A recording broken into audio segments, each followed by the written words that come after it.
Hello गाइजहरू, दर्शन नमस्ते होइन। सन्चै हुनुहुन्छ होला। टक्क लाएर मैले चाहिँ यहाँ हल्का यसो कोपी साग रोप्ने चाहिँ यसो मेसो गरेको।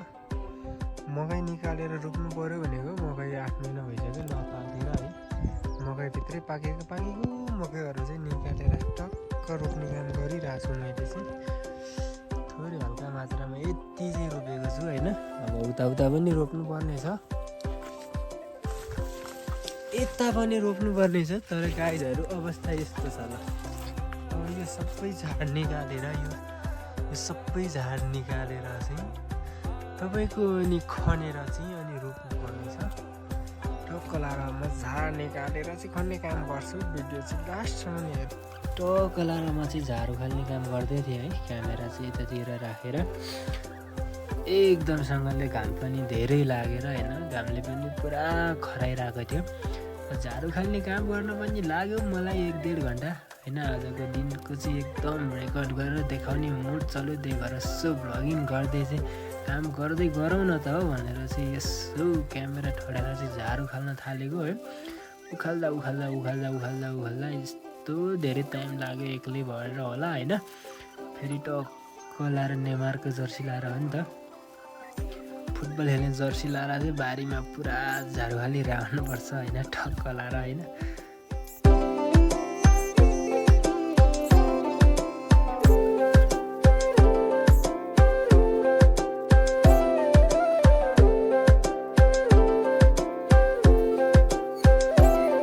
झाडु खाल्ने काम चाहिँ फिनिस गरेर मैले चाहिँ अब पाकेको मकैहरू चाहिँ उखेल्दै निकाल्न थाल्छु होइन।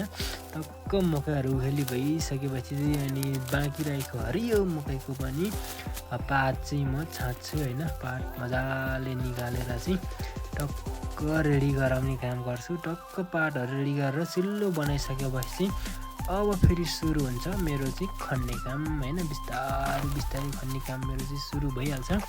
खन्दा यही खन्नलाई पनि लागेछ मलाई 1 घन्टादेखि 1.5 घन्टा जति, लगभग 1.5 घन्टा जति लगाएर चाहिँ मैले टक्क लाएर खनी भ्याउँछु होइन।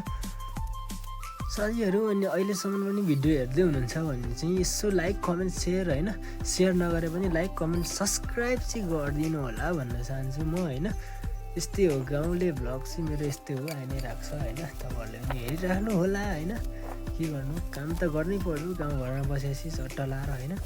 लगभग 1.5 घन्टा जति लाएर चाहिँ मैले यो टक्क लगाएर खन्ने कामहरू चाहिँ सकिसकेपछि अनि फेरि दिउँसो त घाम लाग्छ नि त। अनि दिउँसो घाममा त बिरुवा रोप्यो भने मर्छ। त्यही भएर म चाहिँ यसो दिउँसो चाहिँ होल्डमा बस्छु। होल्डमा बसिसकेपछि चाहिँ बेलुका भइसकेपछि म रोप्नको लागि चाहिँ होइन तयार हुन्छु।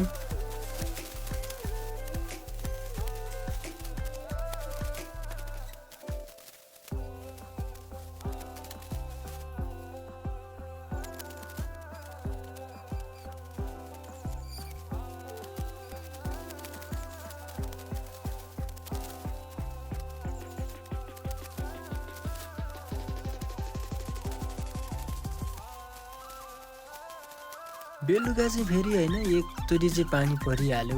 पानी परेर चाहिँ भिजाएर होइन यस्तो गरायो। अनि त्यसपछि पानी परिसकेपछि त्यसपछि जाडो पनि भयो। अनि यसो पुरानो भए पनि ज्याकेट लगाएर चाहिँ पनि टक्क लगाएर आएर बिरुवा पनि रोप्न थाल्ने होइन। बिरुवा चाहिँ रोप्नलाई त्यति धेरै टाइम लागेन। पहिले चाहिँ खन्न ओर्न यताउति गर्न चाहिँ झाडु खाल्न यसो गर्न चाहिँ धेरै नै टाइम लाग्यो। हेरौँ अब यसपालि चाहिँ मैले पहिलोचोटि रोपी हेर्दैछु। योभन्दा अगाडि चाहिँ मैले कहिले पनि रोपेको थिएन, खासै अनुभव पनि छैन।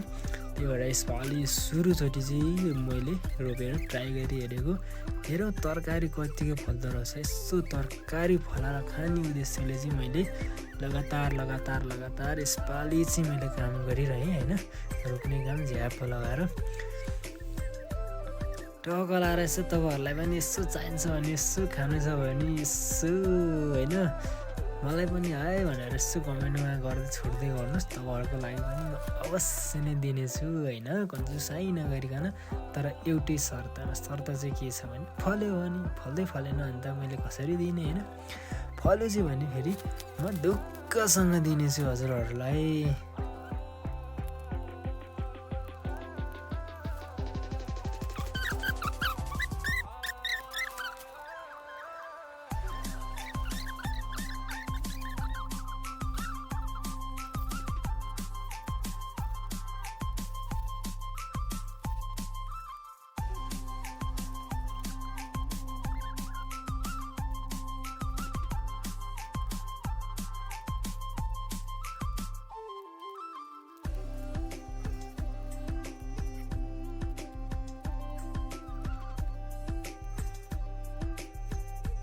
लास्टसम्म भिडियो हेर्नुभएकोमा चाहिँ हजुरहरूलाई थ्याङ्क यू भेरी मच, धेरै धेरै धन्यवाद दिन चाहिँ मैले तक अनि मैले रोप्ने काम पनि सकिहालेँ होइन भन्दै सबैजनालाई बाई बाई।